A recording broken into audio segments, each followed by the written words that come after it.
if you look here, you'll see that it says Workbook 1. That just means this is the place where all of your work is going to be stored. Now, you can have several sheets within this book.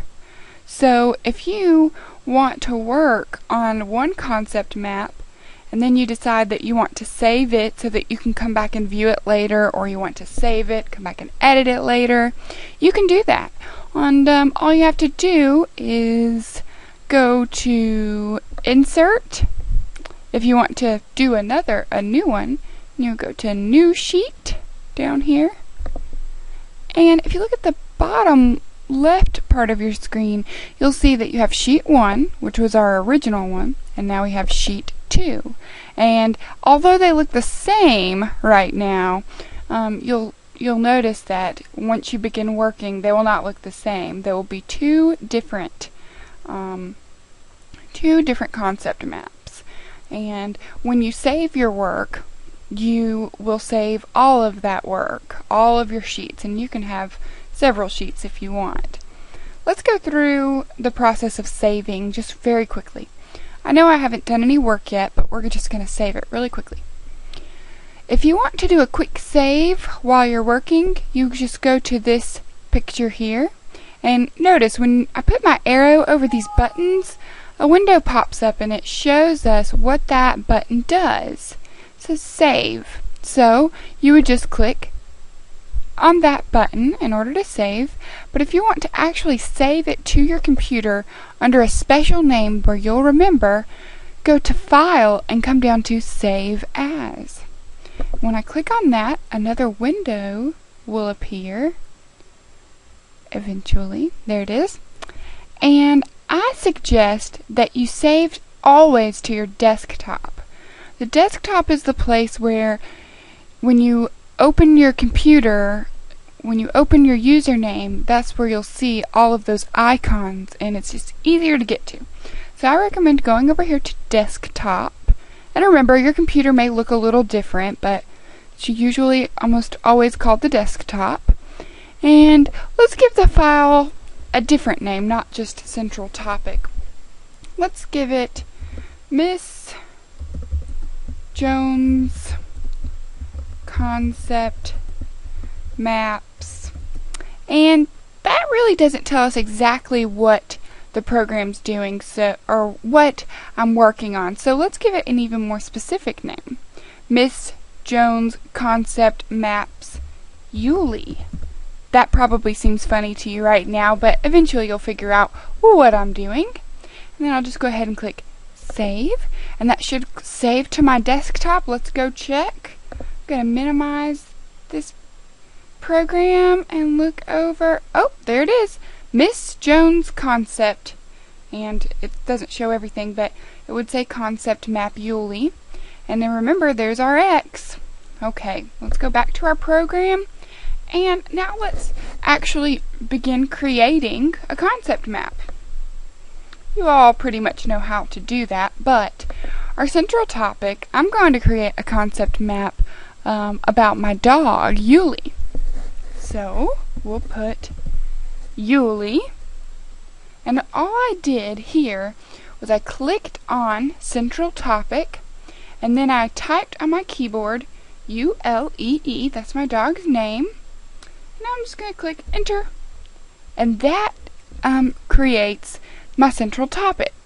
Now we can leave this central topic just blank like that, or just with the word Yulee, but I'm feeling a little creative, so I think I'm going to click on my central topic to highlight it in blue. That means I can work on it. I'm going to go up to this toolbar up here, and if you put my mouse over this little button that looks like a picture, it says add an image to this topic. So I clicked over here on the little black arrow. I'm going to go down to From File, because I'm going to upload a picture of my dog from my computer. I'm going to click on it to highlight it in blue and click Open, and there he is. That is my dog Yulee, my French Bulldog. So I'm going to make a concept map, just a very plain one about Yuli. We all know that we have our central topic and then we have to create subtopics.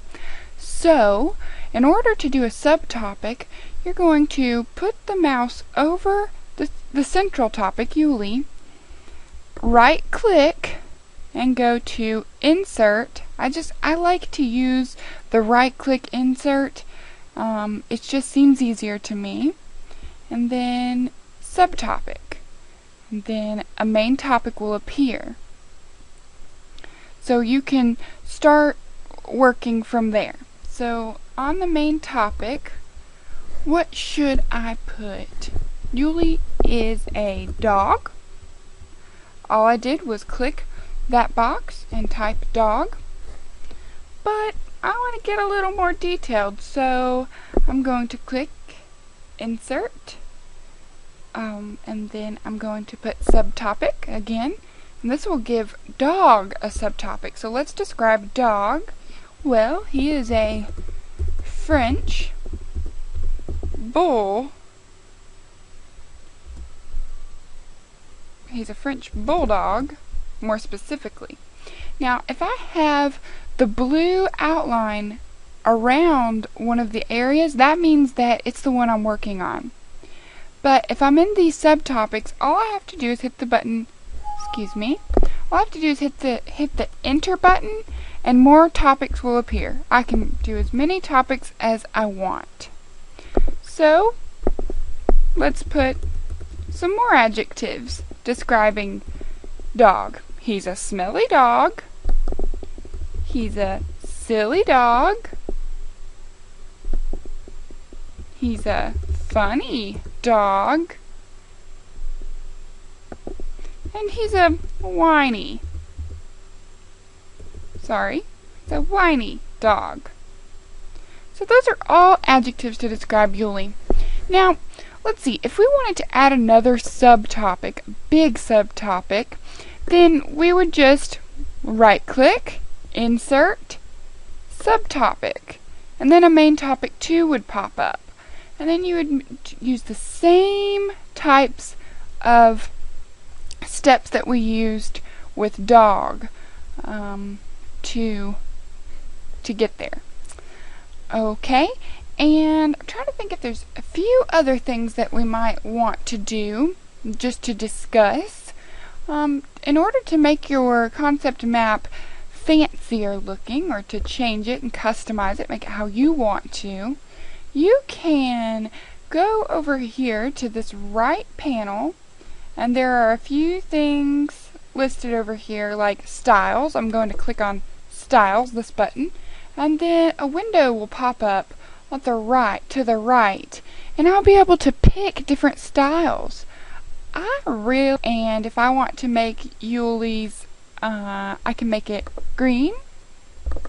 Just click it like that.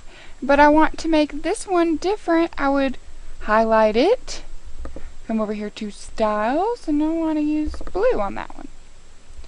And then I'll probably want to keep my main topics about the same color. Maybe, however you want to do it. And then, see, I'm just kind of changing the colors of things. And I can go down, and if you want, you can do all of them at once by clicking and dragging. We've learned that in class. You can just make all of them red, and then that's what it would look like. So you can change the colors of your different subtopics, and like I said, there are so many other things that you can do in this program that are so fun, but I don't have time to explain them today. But if you have any questions, please do not hesitate to ask me in class, and I hope that you find this program as fun, entertaining, and exciting as I do. Thank you for your time. See you in class.